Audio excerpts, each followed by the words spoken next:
Welcome everyone, welcome to another preview. This is MetalCanyon, and we will be previewing a game by 11-bit Studios called FrostPunk. You might remember 11-bit Studios, the developers who have brought us Anomaly, Warzone, Earth, and also this War of Mine, which was... well, all of them were pretty amazing, but this War of Mine really took the cake. That game was, well, it was great. I have a pretty long Let's Play series of it on my channel if you wish to check that out. Let me actually reduce this a little bit, the master volume. There we go. So FrostPunk is a little bit sort of similar to this War of Mine, but it's also quite a lot different. So let's resume my story.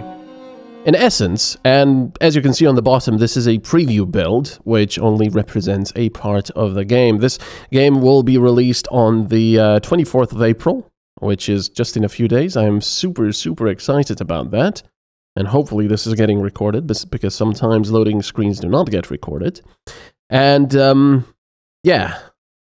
This is going to be fun. I have had my eye on FrostPunk for a long time, because it just really appealed to me. But, I mean, look at this game. Just, the very first impression is excellent. As you can see, graphics are very nice and polished. There's a lot of, you know, little details here and there. People walking about, shadows, snow, you know, steps in the snow from this big automaton here. It's got a line. There's people carrying torches. You know, there's smoke coming up from homes and from these big boilers. And this is something that will be going on throughout the game. The fidelity of the graphics, the fidelity of the audio, and the fidelity of the UI, if I can call it that. It is an extremely polished game, despite the fact that this is not quite the final build. The final build will be even slightly more polished, and of course we'll have all of the content available. So, what do you do in this game? Well, oops, let me go back. In this game, you are trying to survive a horrible worldwide event, an apocalypse, that apparently... and of course it's a different timeline because, you know, we're dealing with FrostPunk, with, well, steampunk, basically. A steampunk world. Why is this not... oh, it's my hunter's hut. Some kind of a worldwide event caused the entire Earth to be... well, I'm assuming the entire Earth to be covered in permafrost. So a new ice age, a pretty horrible one at that. And I'm assuming throughout the game, throughout the scenarios, you will come to learn of exactly why this has happened, and if it's possible to prevent it or even reverse it. Although, you know, with Steam technology, I'm not holding many hopes, although, of course, you know, we do have this rather big automaton here, which is quite amazing. It is, you know, it is programmable, it works on its own, so, yeah, it's quite nice. So this is one of the types of games that I love the most, management games. You manage your own pretty much colony, because these are all, I believe, refugees from London that have gone north. Don't really ask me why north was selected, because if, you know, Ice Age was setting in, maybe you would want to get closer to the equator. But, like I said, this is an alternate universe, and possibly the equator is even worse for reasons unknown. Perhaps some sort of a shift in, you know, the Earth's magnetic field, or actual shift in the, actual, you know, the whole planet, and I don't know, I'm not a scientist. So anyway, I just like to play games. Like I said, the game I've played for about a couple hours now. It has actually crashed. I've encountered a bug because I was placing down better homes over the existing ones, but you know, this is just a preview build. And I have to say, in these 2 hours, not only have I had a lot of fun playing it, because I love management games, and if you do, you will absolutely love this. It is also, you know, the 11-bit Studios managed to capture this very powerful and sort of poignant messages and emotions, like they did... time to get to work. Yes, time to get to work. Like they did in this War of Mine. Now, in this War of Mine, if you remember, you were only, you know, controlling a very limited amount of people, about 5 or 6, I believe. trying to survive in a war-torn country.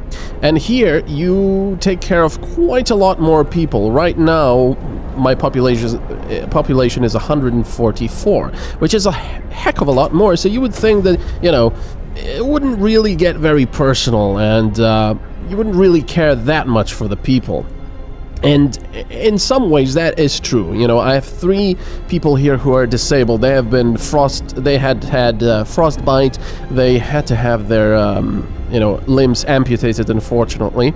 You know, but still, a lot of the times you do get connected to the people, and you do feel happiness and joy with the simplest stuff. For example, when I've researched these steam hubs here, which consume coal in order to heat an area around them, I felt happy for the people because they were freezing to death. As you can see, one of the main things on the UI is the temperature, minus 30 degrees Celsius. That is very cold. There are some actual, you know, towns on Earth that actually are living in even more horrible cold, in like minus 40 or minus 50 daily, but you know, this is pretty cold and these people are not really used to it. Well, now they are getting used to it, and we have to survive. So if we click on this, we get a very interesting sort of like an infrared vision, where you can see the heat output of the buildings. So this is our main generator here, the coal power generator, which basically runs everything, runs the buildings. I'm assuming with electricity, even though you don't have to deal with electricity at all.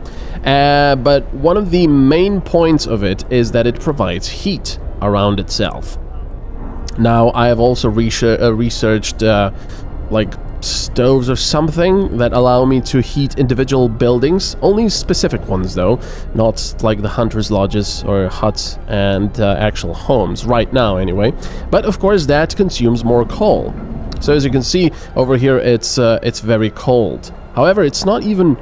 It's only cold, it's not very cold or freezing, which means that later on in the game, as you can see up here, we have a little thingy that says the temperature will drop 1 level, which means every level is 10 degrees up or down, so it'll be minus 40, so very, very cold. Now my automaton here has done collecting... No, it hasn't. It's actually... What is it doing? It's going to work. Okay. It's, I believe it's been refueling here. Now I could mention the animations. Very nice. A lot of fun. I like it. As you can see, the automaton is very nicely detailed and animated, and I love the fact that it leaves little, you know, prints in the oh, it's probably not collecting because I'm full on coal. Yeah. Bunkhouse researched. So unfortunately, this is the maximum zoom level you can go. Sometimes I would like to zoom in even more and see all of the nice stuff everywhere. You know, follow the people around and so on and so forth. Here, my hunter is getting ready to hunt, I believe. Oh, they're still resting. And it's just all very, very polished. So, your main resources are coal, which... as you can see, about 2 days worth of coal we have, but our stores are pretty much full now at 900, so I would have to research and build... Actually, I don't have to research it. I have to... Oops. Build a resource depot. Now, building is quite interesting. As you can see, everything is in a circular thing. Everything builds around the main generator, and the further away you go, the less or no heat you're getting from it. So right now, because I haven't researched any upgrades for my generator, the only heat receiving buildings are really the ones on Ring 1. Ring 2 already, you know, get little to no heat, so they have to be heated on their own. For example, these buildings over here, these tents, were not heated at all until I actually placed down a steam hub. So let me go ahead. It's time off. Let me go ahead and build this resource depot. Oh, I already have one, of course, but I didn't select that I want coal stored in it. There we go. So I've built that. As you can see, these are my coal piles from the coal thumper. So anyway, like I said, coal is one of your, you know, main critical resources, which is used to power the generator and get heat and everything else. Then you've got wood. which is not critical, but it's very important because you use it to build buildings and other stuff. You've got steel, which is also very important later on, especially, and steam cores, which I'm assuming is going to be used for building various automatons and stuff like that. Quite interesting as well. Let's actually put this automaton on the steel wreckage here. And on the right, we of course have raw food and food rations. Now, there's more spaces over here, and I believe... Oh, promise fulfilled. You promised people warmth. You delivered. Hope rises. I will get into this in just a moment. So, there's spaces over here. I know for a fact, before the game crashed, I actually researched prosthetics. And, you know, a new icon opened up here with prosthetics. I believe it did, right? Yeah, I'm pretty sure it did. So, which allowed me to have people who are disabled from amputation to go back to work if I built prosthetics for them. So down over here, we've got technology tree, which is done by the workshop. They research things, and the research tree is fairly expansive. I like it. So, for example, we've got 4 tabs, and each of the tabs has a lot of technology in it, like heating, exploration and industry, resources, and food, health, and shelter. Now, some of these are simple improvements. For example, the generator power upgrade and the generator range upgrade. Now, this is the one I would like to go for. I will have to invest 20 wood and 10 steel, and it's going to take 8 hours. But remember, because people sleep at night, at 1800 hours they go to sleep, and they get up at 6 but only start work at 8, the research will not actually go... You know, it will not start until the next morning. Of course, you can change that with laws. People get more discontent. They maybe lose hope if they have to work for too long. But you can do it. So, the research tree is quite expensive. I like it. And also, to open up new levels of research, for example, I've just opened drawing boards. You, of course, have to invest in that as well. So if I wanted to build drafting machines to enable, you know, more research, I would actually have to spend 75 wood and 25 steel. Fortunately, the levels of research actually open up, you know, level 2 for all of the tabs. So it's a one-time investment, and then you can research everything there. So, of course, you also have to assign people to buildings. So, for example, right now I have 14 people available. 0 workers and 14 engineers, and no automatons because it's collecting steel here. So, the workshop only accepts engineers. So I can, you know, reduce the number of engineers working them, I can select none of them, or I can just increase or do maximum. This is quite interesting because a lot of the buildings, not the houses and such, but a lot of the buildings like the hunter's hut, the workshop, the infirmary or medical post and such, require you to select how many people will work there. Now, it might seem like a chore, but it's actually not. I think it's just the right amount of micromanagement. Oh yeah, I do need more engineers here, 10 out of 10, which will bring me 4 steel an hour. That's pretty good. Now, as you can see, these buildings can receive workers or engineers. It doesn't matter, but engineers are the ones that usually can only be assigned to some of the specific buildings. So, if it's possible, I usually put workers into buildings that allow both types. But yeah, it's just the right amount of micromanagement. You know, even when you increase your city and the workforce considerably, I've pretty much doubled my workforce so far, I would say. Yeah, I had like 60 at the beginning, and now it's 144. It does not feel like a chore, because usually you want a building at full capacity anyway.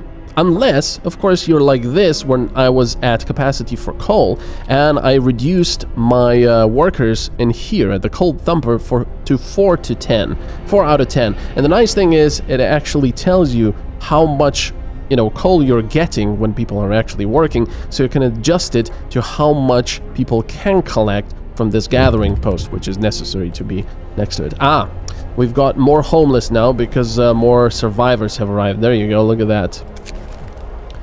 Survivors reached the city. Sir, a group of survivors has reached our city. They are tired. They'll need a place to rest, a bite to eat, and perhaps some medical attention. But they are ready to lend a hand however they can. Now, I would like to upgrade my housing here to bunkhouses, because these ones only allow 10 people. These ones allow, 10 people that is adequately protected from the weather. Okay, I get it. So these are, of course, considerably more expensive. The tents only require 10 wood, while the bunkhouses require 20 wood and 10 steel. So I'm going to place one here. Now remember, we've got 46 people that are homeless, so we need about 5 of these houses. I'm going to place them like so. And it's saying not adjacent to street. That's another thing you have to worry about. Build streets. As you can see, these green lines are where the streets are, and the white lines are, well, where they're not. And the buildings have to be connected. Of course, building streets does require wood, but right now at this point I'm not really hurting for wood, so that's fine. Now the poor people, unfortunately, you know, when they are off work, have to work more if you're building something, so you have to be, I'm assuming, careful with that so you don't overwork them. I haven't really gotten any of that yet, but there you go. So every now and then you will get these random crisis events, or also good events. For example, let's see. A note of thanks, there you go. A note was left for the doctor who performed the amputation on the frightened patient. It reads, "Thank you. I was in terrible pain and blinded by fear, and my choice would have doomed me. I may be crippled now, but I'll live. It was the right thing to do. Hope will rise slightly, so my hope has gone up now. One desirable decision and promise fulfilled." So every now and then, like I said, you will get these events. For this person, for example, he was frostbitten and they had to amputate his leg, but he was screaming and fighting them that he did not allow them to do it. He did not want to do it, but they said that because of gangrene, he would die. And it was my decision as the captain, or pretty much the benevolent dictator, I would say, of this, well, bastion of humanity, to decide whether we want to amputate his leg or not. And I have decided yes to do it, because I thought, you know, he's not thinking straight, and indeed that was the right choice. But of course, it might not have been. So, you know, swings and roundabouts.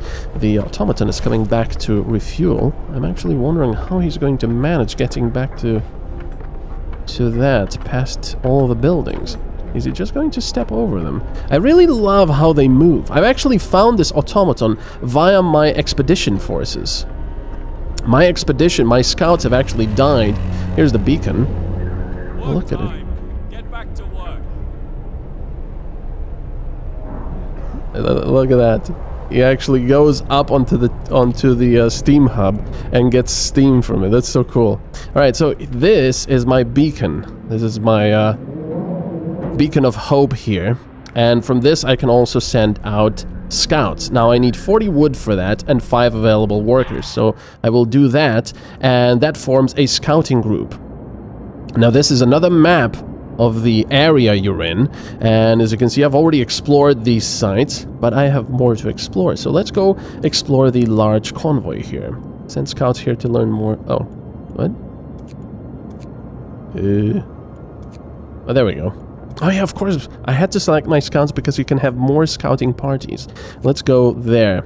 It's 1 day, 17 hours, I believe. So that'll take them. So, of course, when these scouts arrive at locations, they also have, you know, sometimes choices to make. For example, the last time my scouts encountered those refugees, they were getting attacked and eaten by bears, and I've decided to intervene, which saved the refugees, but unfortunately lost my scouts. They were killed by the bears. So down here is also a very important thing. It's the Book of Laws. Find ways to battle hunger, sickness, and apathy with adaptation. Now, with laws, because you are pretty much the dictator, or, well, benevolent dictator of this place, you get to write laws, whether people like it or not. Now, at the beginning, I had to decide whether I want child labor or not. I have decided not to force children to work, so I put them in, I signed a law that made it, you know, imperative for children to stay in shelters, which I had to build, of course. As you can see, you will have to build a child shelter, but it provides all children with a place in a child shelter, which provides a permanent hope bonus. Hope will rise, and it unlocks the child shelter. And then I've decided that instead of having them work in dangerous jobs, I would have them as medical apprentices, which is very nice because children from child shelters will help at medical facilities, raising their efficiency, and also the people like the fact that their children were getting taught in the medical arts. But there's a lot of other stuff as well. Some of it's quite nasty looking, and as you progress through the law trees, you get more and more stuff that opens up. For example, here's the corpse disposal. We'll keep dead bodies out of the heat zone and cover them with snow. The cold will halt their decay. New building, snow pit, no risk of disease from unburied bodies. Bodies are preserved for potential future use. Whoa, I did not see that one before. Bloody hell. What the heck are they going to do with them? You will have to dig a snow pit, hope will fall, and discontent will rise. Now, this is not a huge deal, like in my situation, because my hope is very high at the moment, and discontent practically non-existent, but if you pile these things up, people will slowly get fed up with you, and I'm assuming riots can, or people will leave or something. Organ transplants, oh bloody hell, from corpses. I'm assuming because they're frozen and you can still use them. Or you can do something good for people and allow a proper burial. So there's a lot of various things you have to decide. Extra rations for the ill, or maybe overcrowding. So, you know, maybe we'll just stuff them into the medical facilities. And so on and so forth. Lots of stuff that has both pluses and minuses, but usually it's more difficult to fulfill things that, you know, people will like. The music, quite nice. It doesn't actually bother me, you know, it's not overbearing. It's very sad and sort of depressing. But this entire game is supposed to be like that. And it's quite interesting because despite the fact that I'm not dealing with, you know, just a couple of people here that, you know, you get to know their names and history. It's a lot of people. You still get like overjoyed when you discover something great, some great technology that will help the entire city, or you find that some woman has thanked you for finding her son with an expedition, and so on and so forth. So it's quite interesting how, you know, this developer has managed to do both with this war of mine and this game now to make you care for your city. Of course, like I said, you can be a tyrant, and you can select, for example, that work time is now a 24-hour thing for specific buildings, or you can increase the work time so people start work earlier in the day and have to work later on in the evening as well. But I'm pretty bad at that. I usually like to have my people enjoy their lives, even though, you know, enjoying their lives here is, well, it's probably a pretty tough call. So let me see how these buildings now... Yeah, look at that! These are now comfortable, these buildings, because they are also in the range of this steam hub. So these are very nice. Now, as like you can see, the temperature which is comfortable is the highest temperature, and this one actually prevents people from getting ill. Now, all the other temperature have a chance of people getting ill. Now, this is a very low risk of getting ill, the livable one. The chilly one is low risk, and the cold one is moderate risk of getting ill. Now, remember, when the temperatures go down in just about a day, it will, everything will go down. The livable will become chilly, and the comfortable will become livable. So you have to be careful about that. Now, I do have an option here to increase my generator's output by overdriving it. It will... Whoa, it uses more consumption now. Interesting. And the research is just about done that will increase the size. Look at that! There we go, Hunter's Hut, there we go. Hunter's Hut is now comfortable, even though it doesn't need to be, but this is now the border of my generator. So if I overdrive it, look at that, everything becomes a lot more happy, a lot warmer. Unfortunately, the overdrive does have a limit. As you can see, this increases the generator's stress level. If it reaches 100%, it blows up and ends the game. So, but people are quite happy and comfy being in this warmth. Of course, I will not do this now. Overdriving does not seem to increase the coal consumption, however. I don't know if that's an oversight or not, but it's quite interesting. Finish your labors, people. The workday is up. Let me put some more people here to get more coal, because I can see... Actually, no, I would need another gathering post to get the maximum amount of coal. So I will actually do this, and I will build another gathering post here, because it says that the coal thumper is good enough for 2 entire gathering posts. Now, the gathering posts work basically, you place them in this circle, they will collect all the resources available. So if I were to place a gathering post, I don't know, I had one here, and there was some metal here and metal here, and even some wood there, I believe. So they were collecting everything. Now, the really cool thing is, I now do have streets for my people. I built them, which allows them to move faster. But a really cool thing is, right at the beginning, for example, people actually have to wade through the snow. As you can see, all of these little patches are where we've been collecting things. And as you can see, look at these people here, going through the snow. Now, that's so cool. These are all my hunters that actually work at night. They leave the sanctuary of this crater, whatever it is, to go and hunt. I don't know what they're hunting. I'm assuming fishing, possibly bears or foxes or something. But, you know, it's quite a dangerous job. I can also increase workers here, because I do have quite a few available at the moment. So, a lot of management, but somehow 11-bit studios have managed to prevent the management from becoming a chore, from becoming a redundant thing. Some games try to, you know, give you a lot of management options. Ooh, the Automaton is done there as well. And, you know, they fail by giving you far too many micromanagement options. But this game, I think, does it just enough. Let me actually do this. So the wreckages and other things you can actually manually collect. I will do none here, and I will put my Automaton in this one to clear it up, and we can build stuff over here. As you can see, I also have a lot of dead trees, which can be collected by sawmills here. And I have to start a new research. More scouts, resource depot, coal mining, charcoal kiln. Allows us to build charcoal kilns. Uses intense heat to char up to 70 wood per standard workday, producing 210 coal.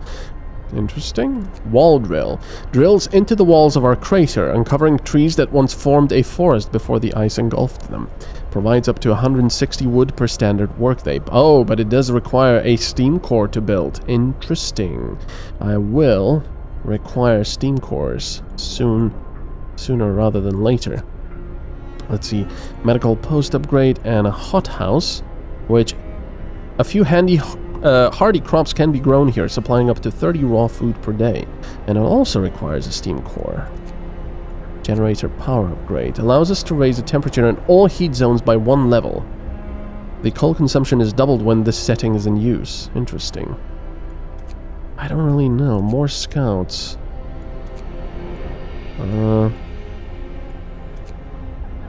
Let's go for coal mining. Up to 240. No, I don't really need that. I need something else. Medical post upgrade. Let's do that. We'll heal the sick 10% faster. Because as you can see down here, I constantly have 6 people. 6 are still homeless. So let's build them a bunkhouse. Here, for example. I have 8 people being treated, and I have about 10.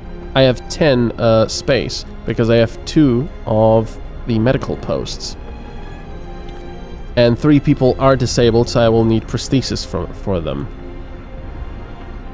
And like I said, every now and then, when your scouts reach a destination, you will get a nice little description and a lovely picture, and sometimes you will have to have a decision. And I have to say, all of these places that I've been to at the moment have been very, very interesting, very sort of mysterious. I found some people, some refugees, some dead scientists at an observatory and so on, and I've actually discovered something extremely interesting at the observatory. Something alarming, actually. And I have no idea how my city, if it's possible at all, would have, you know, would be able to do anything about what I've discovered with steam technology. But, you know, if we have automatons, anything is possible, I suppose. Look at this thing, it's so cool! Now, I have no idea if there is any combat involved in this game apart from the random events that happen with your scouts. I haven't gotten that far yet, but from what I have seen, this game is incredibly polished and loads of fun, and actually, you know, pretty good management stuff. I've been low on food, I've been low on coal, I've been for a long time low on wood. I wouldn't say it's really as punishing in difficulty as this War of Mine was, as far as resources go. It seems to be a lot easier doing the right thing and gathering resources, but I believe you can also increase the... it might be possible to increase the difficulty later on. But... you know, here we go, temperature is going to decrease. Let me show you this. Let me also send the automaton to work on something. I could have it work on the sawmill. Actually, I am now losing coal. I will have to create another resource gathering post. There we go. Let's put that there. So that will be built. So we can collect more coal. I can actually do an automaton to collect it as well. Let's do that. It's quite interesting. So the automaton will now move and work as a worker would at the gathering post, but with much more efficiency. And of course, it's automated, hence the automaton. All it needs to do is go and recharge at one of the steam hubs every now and then. I have no idea what happens if you don't have a steam hub. Does it recharge at the actual generator? No idea. Anyway, my city is very hopeful at the moment, and there is no discontent because, well, I'm doing pretty good. God bless our captain. I'd follow him anywhere. Look at that. That's just so cool. And just the whole atmosphere that this game, you know, does. Let me actually do this so you can see the event here when it gets colder. It's minus 30 at the moment, and it's going to get a lot colder. I have these things selected, which means that these buildings, when they are occupied, will heat up, as you can see here, even though that's a bit silly because the automaton, there we go, it just became a lot colder, as you can see. These tents are now chilly, and these houses, because they are insulated a bit more and are in the range of the steam thing, are livable. So if I were to overdrive my steam generator here, as you can see, a lot nicer. But like I said, I don't think you can keep going with the overdrive for even an entire day. Well, you might actually, but the stress level goes up very quickly. So yeah, I am just I am in love with this game. I am so in love with everything. The looks, the mechanics, the incredible polish of everything, from graphics to the UI to everything you click, and you know, there's little clicks when you hover over things. There's little animations of everything when you open it up like this. It's just lovely. It is a masterpiece right now. And this is now empty, so I can increase the workers, which will collect 27.6 coal per hour. So this one is now at capacity because I have 10 people. Oh, what's going on? What the heck? That's a lone survivor. What's going on there? The search for other cities. Man from Winterhome. We found an exhausted man at the edge of our city. He said that he came from Winterhome, a settlement located not far from here, and that he was the last survivor. Winterhome is dead. Everyone's dead. There's no hope for survival in this accursed wasteland. You're all doomed. You must escape. Those were his last words. So we're alone. Wow. Yeah, there you go. Hope goes down. The news has shocked everyone in the city. There were supposed to be many settlements and construction crews here. People living normal lives in homes heated by generators, but we're alone. Oh, what's going on? Oh. Coming here was a fool's errand. We should go back. Terrible. All these poor people. We can't end up like them. We should have stayed in London. Surely it couldn't have fallen like this. We should never have left Britain. Oh my god, look at my hope going down. That's not good. They're all dead? How will we survive here without any help? We have to go back to London. There's no hope for us here in this frozen desert. People start to gather as the news of the fate of Winterhome spreads throughout the city. Some of them want to drop everything and flee to London. Panic is starting to set in. I must give them purpose. People are shaken, rocked by fear and doubt. They've lost hope in our chances of survival. Desperation could quickly push them to commit reckless acts. You have to unite them behind a vision of the future. Decide now what will give them purpose and restore hope, or else our city will descend into chaos and that consumed Winterhome. A new set of laws will become available. Faith, order. Faith and spiritual strength, or order and discipline. Let's go for order and discipline. Wow, an entirely new set of laws. What happened to the old ones? Huh. Oh no. Neighborhood watch. We need to mobilize and stand together to help people and protect them from troublemakers. New building watchtower. Watchtowers increase the hope of people living nearby. You will have to build 2 watchtowers. Wait a second. Hear me. New law in the city. What about my old... Oh, there we go.